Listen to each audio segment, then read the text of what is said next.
Hey everybody, my name is MundaneMatt, and it's always fun to talk about video games. It truly is. It's even more fun to talk about the video game industry and the bullshit that permeates within it, right? It's always a blast. Don't you just love it? For how many times articles are written on Rock Paper Shotgun, Kotaku, any of those other sites, Destructoid, any of these other places that decry sexism in gaming and always tend to focus on the victiming of women who are in the spectrum of being games developers, we oftentimes have this disconnect of them as people, and we tend to put them on pedestals in one form or another. This has happened with Anita Sarkeesian and Zoe Quinn of Depression Quest fame. And so it's interesting when something comes out that is so damaging, so destructing, and so funny, in essence, that you just kind of have to talk about it. And what I'm talking about is a blog on WordPress called The Zoe Post, which will be linked in the low bar. And it was posted today by Eron Gjoni, I think his name is. It's written on the screen. I'm not sure if I pronounced it correctly. But Eron used to date Zoe. And as the title of this video is, Hell Hath No Fury Like a Lover's Scorn. What he did is he documented and chronicled her infidelity against him and put together probably about a 5,000 word post about the entire event, complete with screenshots, and I mean like buttloads of conversations from Facebook to GChat to text messages, tons and tons and tons of info. It's a lot to digest. It's a lot to look at. But to summarize it, he left us a very handy too long didn't read version, which is what I'm going to recite to you now. We're going to go through it, then we're going to talk about it. Alright, he says, I dated Zoe Quinn. I thought she was the most amazing, kind-hearted person in the world. Turns out she was bullshitting pretty much everything I fell in love with her for, and is actually an unbelievable jerk. She effortlessly lied to and manipulated for months, simply because it was not believable that someone could be that selfish as a person, that convincing of a liar, and that good of a manipulator. While adamantly arguing the very principles she espoused, here are some of the things she did, /does in no particular order or tense, which you can verify using the chat log images in the footer of Act 1. And there are quite a number of those chat log images. Like I said, they're a good read. You're going to look at probably about 10 minutes per one, just to read it and to understand the context. So yeah, let's get into this here. Number 1, spend quite a bit of time talking about how she would never ever cheat on anyone because that violates sexual consent, all while cheating on me. Number 2, with Nathan Grayson. 3, with Robin Arnott. 4, with Joshua Boggs. Number 5, who is both her boss and married. Number 6, and at least 2 others whose names are censored, and very probably more, but I won't get into why I believe that. 7, as opposed to informing Joshua's wife, primarily freak out about her own career if his wife goes public. 8, do her goddamn hardest to make sure I didn't sleep with anyone but her while we were broken up. Inevitably succeed. Number 9, sleep with a bunch of people while we were broken up, ignoring all the strong principled stances she used to convince me not to. 10, pretend we didn't need to use protection whenever we had sex while we were broken up. 11, or while we were together. 12, basically demand I ostracize my friend who was going through some seriously fucked up shit because that friend had sort of showed a tentative interest in me while we were broken up. 13, have no problem choosing to work for Joshua Boggs after cheating on me with him and after finding out about his wife. 14, spend an hour arguing that she would never lie in a relationship while she was lying about all the things in our relationship. Number 15, stop at pretty much no length to prevent me from finding out the truth. If I had to lose 10 pounds to bouts of panic attacks spent questioning my own sanity for a sleepless week of being ostracized so she could spend that time cheating on me, well, that's unfortunate for me, but the important thing is that I'm not around to make things awkward between her and the flavor of the week. 16, totally make 2 people up to divert suspicion from the fact that she was fucking Nathan. Seriously, she made 2 people up.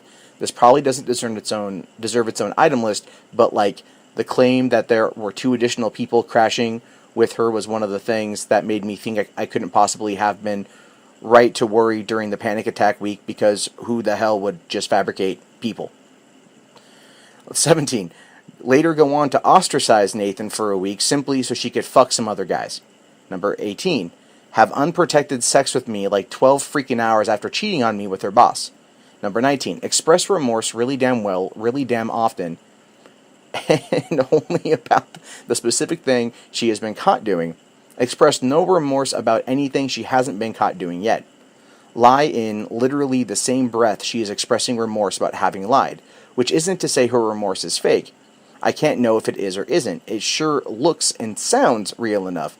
It's just to say that her remorse doesn't actually mean anything in terms of our future intent. She'll promise to never do something again in a fit of despair and regret, and then do that thing like an hour later. Number 21, lie a fucking lot. Like, holy shit, how more often can one person possibly lie? At one point, she actually lies about a lie, about a lie, about a lie. It's like lieception. I made that part up. Number 22, a bunch of other fucked up things I'm not even going to bother researching the legal ramifications of telling you about. Okay.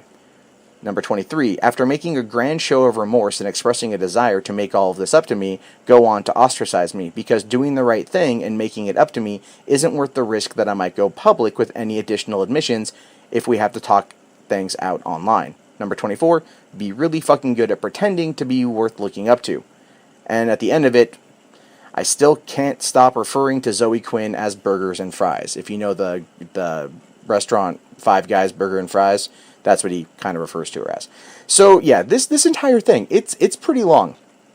It's pretty long. There's a couple moments in here when you're reading this, and you can see that Aaron is upset. He is projecting. He's very upset over what happened. My favorite line though in this entire thing is friggin' Nathan stupid red pants wearing Kotaku writing Grayson. I couldn't have said that better myself. I really dislike Nathan Grayson as a writer. I feel that he doesn't go to events and then sits back on a soapbox and criticizes those events for being overtly sexist and then boycotting them for that reason while still making money off of ad clicks for writing about how sexist they are. That's kind of how he is. But then again, that kind of sets into part of what the entire SJW aspect of gaming is right now. So all of this aside, all of this shit aside, what this tells us is there's a lot going on behind the scenes in the indie world of gaming right now. And in essence, it's incestuous. And we have to ask ourselves, based on the information that Aaron provided, how much of Zoe's coverage for Depression Quest lately has been from actual merits, she earned it, or people she was fucking to get it. And I know that's kind of a broad assumption, and he doesn't go outright and say that. He hints at it quite a bit, but it kind of makes sense. Like, she was fucking Nathan Grayson. I decided to Google search Nathan Grayson, Zoe Quinn to see what pops up. He talked about Depression Quest on Rock, Paper, Shotgun and on Kotaku, but only, from what I could tell, only once. It only gave me a search result saying only once. And then the other guys that were implemented in this were ones who, like developers, like her boss. Now, it really does come down to, I think, those 2 points of she's screwing a reporter and he's covering her work, and they were set to meet up right before Gamer X2 last month in San Francisco, but she delayed it to go be with Aaron's family. And he was wondering about, if she didn't tell him that they were in a relationship, because there was this huge thing about, they had it on their Facebook page about who could be in a relationship, or who could see that they were in a relationship. Again, it's a very long and complicated post to dissect, but a lot of this boils down to just the quality of person that she is, and how she's represented as a voice for equality in the gaming industry, considering the fact that her entire mindset is, oh fuck, don't rat me out, please don't rat me out, I don't want to lose my career. He says here, I'm gonna read you this real quick. He says, you've already done damage control on that front with your tweets. I think, if anything, people might think you're stronger for it, she says.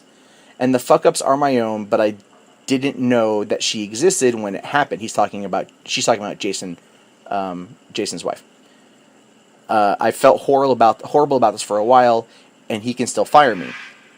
The rev share contract isn't in place, and this can fuck over the rest of the team. Eron says, I don't think he would fire you because of something the boyfriend he obsessively goaded you into cheating on did. Implying that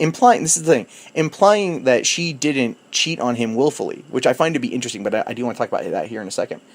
She responds back with, what if she demands it? What if she goes public? What if she tells the team? Like, this can hurt a lot of people, which is why I wanted fucking more than 5 minutes of getting yelled at and treated like a criminal to just breathe and calm down so I could do it not panicking. Because games as a whole can lose one of its only strong voices for equality because a woman's sexuality at all being public can sink that fucking ship. The harassment would get worse. It's a lot of stuff, just the process. And then he says, I will ask her to consider the consequences. And then she says, ugh, don't tell her to go public. Fuck, just don't put that thought in her head. Jesus fuck. So here you've got a woman who is confronted, not even a woman. Let's remove that aspect, because I don't feel that plays into this, and that's what's going to be brought up quite a bit.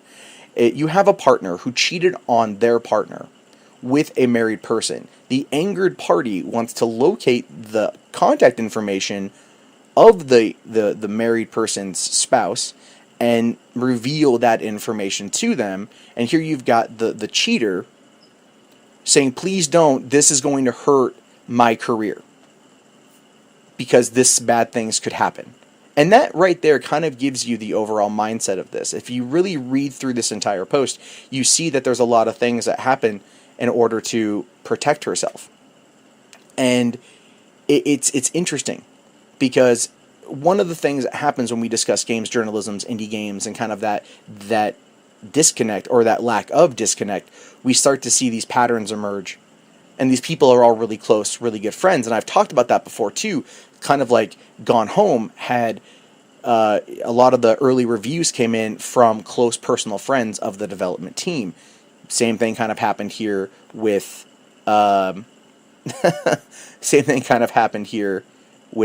and Depression Quest. There has been a lot of controversy surrounding the initial media response to Depression Quest becoming going on Steam Greenlight a while back, and that's all documented. I'll link that in the low bar as well. You can take that for how you will, but I think neither here nor there with this. I think it just adds some context to everything, but it doesn't really, I think, push what's going on here. So, because that's all rumor and speculation, and there's no adequate proof. Here you have adequate proof of everything that's been going on. I just find this funny because indie gaming is an emerging market. Pop stars or stars in that emerging market are coming out in droves, and when people become stars, they become kind of celebrities, they start to project a particular persona. And Zoe's is apparently about equality and all that stuff, and again, that's a good thing. But the way that Eron's portraying it is, he's like, she cares more. She's been lying to 19,000 followers on Twitter because she's not acting for how she is. And even Zoe says in that Facebook chat that, a woman's sexuality at all being public can sink that fucking ship. And it's not about that. It's not about the sexuality. It's about the cheating, about the lying, about the constant. Now, here's what I think is going to happen from this. Because right now, Grayson and everybody else involved has gone Twitter silent. Absolutely Twitter silent. You can read up on it a bit on Twitter, and you'll see that they're not saying a word. No other gaming journalist right now is touching this at all. At all. Right? They're not. They are avoiding it because they want this to pass. Because this is damning information that's going to damage her career. And I'm not saying that it necessarily should. What I want from this is to open up the concept of the discussion that maybe, just maybe, the incestuous nature of the games industry has very much damaging repercussions. Whereas oftentimes these people will decry any kind of dissenting opinion as sexism or harassment. And here you've got people on the inside that are doing these kind of things to each other for whatever purpose. Some might argue for the sake of getting ahead. Others might argue for just pure sexual reasons. But they're happening. And as a result of this, we start seeing some journalistic integrity questions coming up. Are these people, are they genuine in their job? We've talked about Polygon, and are they genuine journalists? I've done a video about that where there's proof so much proof that indicates that no, they're not, that these are just blog posts, that these are talking heads that are trying to commentate on the situation, very similar to what I'm doing. And I'll admit that, but we've gotten to a point now where these discussions, I think, need to be had. Anyway, I will link to this in the low bar. You guys can find out more about it. There's going to be tons of videos coming out about this in the next couple days, so stay tuned, watch those, and let's have a discussion. My name is MundaneMatt, and I'll see you later.